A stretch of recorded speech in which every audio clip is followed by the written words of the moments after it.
22, Your Honor. Yes. Yes po, Your Honor. Kanino po yun? Kay Senator Cheese po.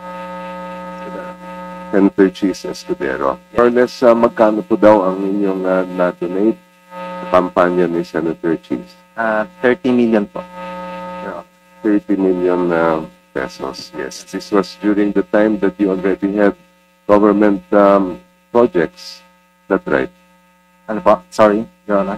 Noong panahon na yun, ay kayo ay meron ng mga proyekto o kontrata sa gobyerno. Yes po, since 2009 po. Kayo po ang presidente ng Centerways Construction and Development Incorporated, Mr. Lubiano. Yes po. Kailan pa po kayo naging pangulo ng kumpanyang yan? Since 2009 po. So you are familiar with the government contracts that your company has entered into since Yes, the po. time you are a president?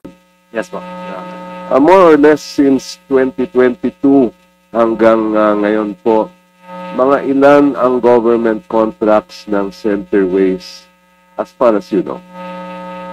Sa pag-government po, yung na mga nabid po namin, nasa, I think, from 2022 to 2020, nasa 80 po.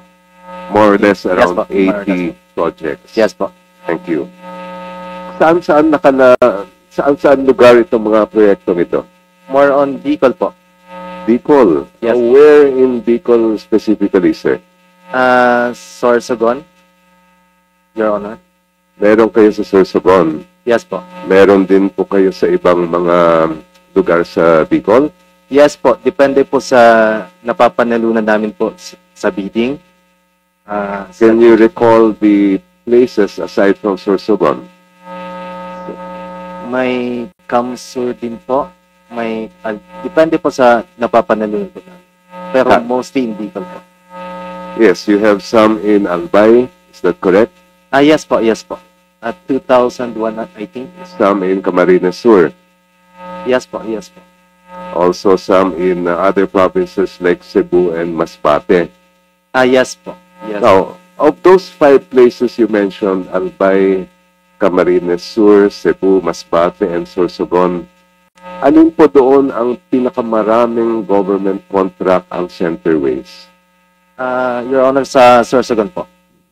Sorsogon. Yes po. Out of the 80 plus or more or less projects, how many do you have in Sorsogon? Pwede ko po i-check sa record. But, to be exact. Ballpark figure. Sabi nyo, ang pinakamarami ay doon sa Sorsogon. Yes po. Siguro mga 30 po, Your Honor. I think. More or less. I was checking the website of Sumbong sa Pangulo. Yes po. Ang nakita ko po doon, umaabot yata ng around 50, 53. Can you confirm that, please? Di ko po sure. I-check ko po, Your Honor. But you're sure that most of your projects came from or are located in Sorsogon? Yes po, Your Honor. Now, you were named as...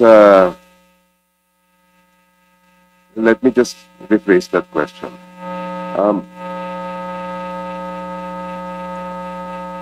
Meron po ba kayong kamag-anak, asawa, o kaya kapamilya na nasa gobyerno ngayon? Yes po, Your Honor. Sino po sila? At ano ang kanilang posisyon? Po? Sino po sila? Yung sinasabi niyong kamag-anak ninyo. Kapatid ko po, Your Honor. And what is his position in government? Mayor po, ngayon, sa isang bayan sa Sorsogon po. Saan po? Sa Sorsogon. Sa Sorsogon. Aside from your brother or is that sister? Wala po akong sister. Sino pa po? Brother ko po, city councilor din po sa Sorsogon.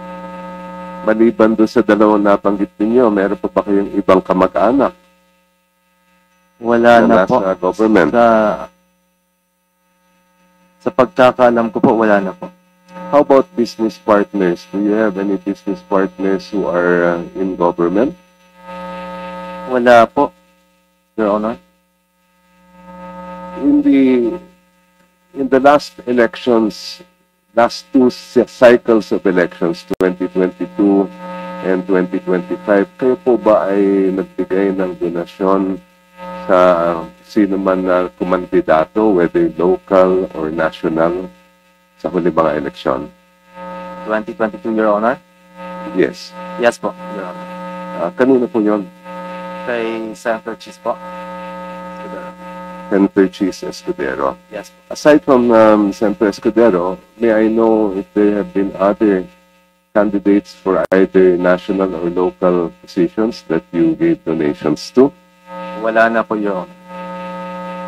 And more or less, magkano po daw ang inyong na-donate sa kampanya ni Senator Cheese? 30 million po. Your Honor. 30 million pesos. Yes. This was during the time that you already had government projects. That's right. Ano po? Sorry, Your Honor. Noong panahon na yun, ay kayo ay meron ng mga proyekto o kontrata sa gobyerno. Yes po, since 2009 po. Thank you. No more questions, Mr. Chair. Thank you. Your Honor, personally ko po donation or nag-donate po ako kay Senator Cheese yung 30 million. Hindi po galing sa company yun, galing po yun sa akin as a personal individual. Thank you. All right, thank you, Congressman